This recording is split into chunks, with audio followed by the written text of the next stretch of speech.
Wasdak mga master, magandang umaga. Ngayong umaga nga pala mga master, dumadayo na naman ako dito sa abandonadong tangke dito sa kabilang baryo para mamimingwit. Kasi namiss ko na namang mamingwit dito sa bingwitan na ito. At bulati na wati mo na yung aking ipapamain kasi hindi pa man ako nakahuli ng hipon na pangpain ko. At syempre wala nang daghang padugay-dugay pa, wala nang daghang yaw-yaw. Balibag na agad yung ating pamingwit para makakahuli na agad. Kaya nga pala ako biglang napadayo sa bingwitan na ito kasi nagkaluyat talagang maayo yung aking kalawasan. At kahit anong klaseng tambal yung aking tinutumar ay hindi talaga umiipi. Kaya ibinibingwit ko na lang yung aking dinadalang karamdaman at baka dito ito malulunasan. At meron daipod pala akong kasabay na namingwit dyan sa kabila. At sa mga puntong ito bigla na palang hinulbot ng isda yung aking pamingwit. Kabinira ko na rin at tinugtuyo ko na dito yung aking reel. At pagkatingin ko dito maliit na gamay pa man na tilapia yung nahuli ko. Pero goods na ni, mapupusgay na ang bahaw ni ini. Agad ko ring binalik kasi nakaramdam ako ng malakas na enerhiya ng tilapia at bumira na kasi tinukob na naman. Ibang klase nga pala ang mga tilapia sa lugar na ito kasi kahit maliit pa malakas ng humila ng pamingwit. Sobrang naawa talaga ako sa isdang ito kasi nagmamakaawa talaga siya. Sabi ng isda, pakawalan mo kuya, marami pa akong pangarap sa buhay, gusto ko pang mag-asawa. Sabi ko naman, uyag dagway mo oy, wala ka na. Sabi naman niya, salamat ya ha. At dito banda-banday, patuloy na ako sa aking pagpamasol at pagkabira ko dito, giilad naman ko sa isda, wala mo kubit, gijugjug naman siguro niya akong fishing line. At sa mga puntong ito, naubos na pala yung aking pamain na bulati na wati, kaya bumabaktas na ko dito para pupuntahan ko yung aking tinataan na panghuli ng hipon. At sakto pagkalingon ko ay may karabaw sa gilid. At biglang nagsalita yung karabaw, sabi ng karabaw, namimingwit ka na naman. Palagi ka na lang namimingwit dito, baka maubos yung mga isda. Grabe naman ang karabaw na yun, napagalitan tuloy ako. At habang pumatuloy ako sa unahan na may insektong biglang dumapo sa aking kamay. At biglang nagsalita yung insekto, sabi ng insekto, mabuti pa'y umuwi ka na lang kasi nahuhulaan ko na hindi ka makakahuli ngayong araw. Sabi ko naman walang kwentang hula, sibat na, hindi kita kailangan. Kaya binibira ko na lamang dito yung aking tinataan na bobotrap at baka nakahuli na ito ng mga hipon. At sakto pagkuot ko dito may mga nahuli ng hipon. Goods na ito ipangpain sa mga tilapia. At sa mga puntong ito bumabaktas na ako papunta doon sa aking pinagpipistuhan. At pagkaling ko dito nakita pa ako ditong baka nga naglungoy-langoy. Sabi ng baka, dali dong maligo tadong. Sabi ko naman, di ko oy. Sabi naman ng baka, nga naman. Sabi ko naman ay limatok. Sabi naman ng baka, talawan na po ko ay muro po kagwapo. Hindi ko na lang pinansin ang baka oy. Binalikan ko na lang yung aking pinagpipistuhan. At sa mga oras na ito nagpain na ako sa aking pamain na hipon. At sana naman talaga tutukbin ito ng isdang tilapia para makahuli na naman ako ng tilapia. Kaya binalibag ko na at pagkatapos kong binalibag, binutang ko muna yung aking kewel kay hoy-hoy manggamay at binalik ko rin og gunitan kay tandog-tandog naman di ay. Tamang papakiramdam malama ako sa enerhiya ng isda at bumira na at pagkabira ko dito napakagaan man. Pinyan pala wala palang huli. Tamang antay-antay lang ako dito at ginudugjug na naman yung aking kawil kaya naghanda na ako dito at hindi pinugay-dugay, binira na agad. At sa kasamaang palad pagkabira ko dito grabe napakapijatot pa ng isda na nahuli ko. Grabe gamay jud kayo, maliit pa kayo na isda. Sobrang naawa talaga ako sa isda kasi bigla talaga siyang nakapagsalita. Sabi ng isda, ya ang sakit ng bibig ko ya, grabe ka sakit talaga ya. Sabi ko naman sa kanya, sorry talaga, hindi ko talaga sinasadya ko. At sa mga puntong ito nagpatuloy na ako concentrate dito sa pamimingwit kasi malapit nang magtanghali at dito na gumalaw-galaw na naman at hinataw-hataw ko na dito yung aking pamingwit at binira. At sa wakas sa may pagkabira ko dito parang sumukol-sukol talaga yung isda na pakagahing birahin. At dito banda-banda na aninag ko na talaga yung isda na malaki-laki na siya gamay kaya lumilipay na ng konti yung aking dagway. At ang dinaladala kong sama ng pakiramdam ay para talagang nawala dahil nakahuli ako ng ganito kalaking tilapia na goods na ito pang inihaw na sinugba o kaya pinirito. Ibang klase talaga ang ganitong uri ng gamot nang gumagaan talaga yung aking pakiramdam, parang nawawala yung bigat ng aking katawan. Kaya agad ko siyang pinasok sa aking icebox nga sudlan nag-ice candy sa unang panahon. At shoutout nga po pala ako sa mga aking kapwa mamimingwit dyan na kung may mararamdaman din kayong kakaiba sa inyong katawan tapos hindi maiibsan ng anong klaseng gamot, subukan yung ibingwit kasi effective talaga sa akin at baka na may dyan sa inyo ay gagana din.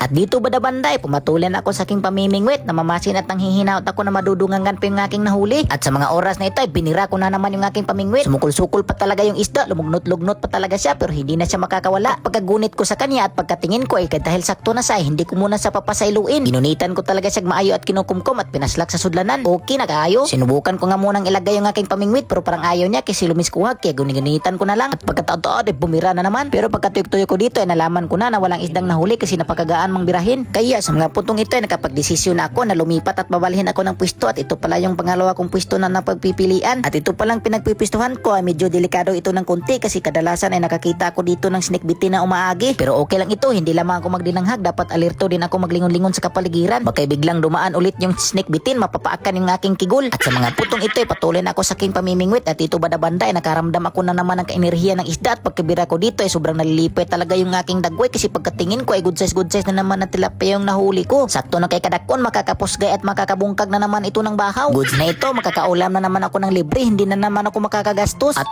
sakto pagkabira ko dito ay may nahuli na naman. Ngumingisi at tumitisngin at talagang maayo yung aking dagway dahil sobrang nakaramdam talaga ng kalipay. Wala mo nang pasaylo ay ngayon kasi goods na kayo yung mga nahuli ko, paslak agad sa lagayan. Ang mabigat na naramdaman ng aking katawan ay napakagaan na. Bingwit lang pala talaga ang panglunas. Sa mga oras ito ay napalakaw din pala ako bigla kasi napatingin ako sa mga huli nila kuya. Tumitingin ako sa mga huli nila dito. Napakadaghan-daghan gamay nga pala yung mga huli nila. Mga good size na mga tilapia oh. Nagtisngi nga rin pala ang dagway ni kuya dun sa sobrang kalipay kasi libre na naman daw ang ulam. At pagkatingin ko rin sa aking huli, sa sobrang liit lang ng aking huli ay hindi makaklaro dahil natabunan sa aking ice. At okay na ito makakasudaan ako nito. Maraming salamat nga po pala master kung umabot ka hanggang dulo at pa-share at pa-follow na lang po. Salamat!